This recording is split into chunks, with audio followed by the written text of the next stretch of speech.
8 दिवस बायको माहेरी जाऊ द्या, बायकोची किंमत कळते. घरामध्ये एक वस्तू सुद्धा जागेवर भेटत नाही. हातरून कुठं, पांघरून कुठं, टॉवेल कुठं, एक वस्तू जागेवर भेटणार नाही. तुम्ही म्हणाल का? घर सांभाळायची कला फक्त बाईतच आहे महाराज. घर सांभाळायची कला. नवल पहा, ती बिचारी सगळं आपल्या नावाचं वागवते.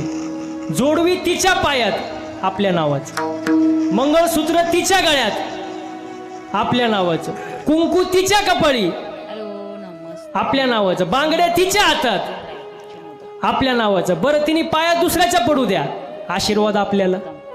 कितीही शृंगार करू द्या, चांगलं दिसावं म्हणून नाही, ती अमुक अमुक व्यक्तीची बायको आहे म्हणून. हो, आपल्या मुलाला जन्म देते ती, बाळणपणाचे कष्ट सहन करते ती, पण उदार अंतकरणाने जन्माला आल्यानंतर पोरापुढं नाव लावते आपलं. हा बाईचा त्याग.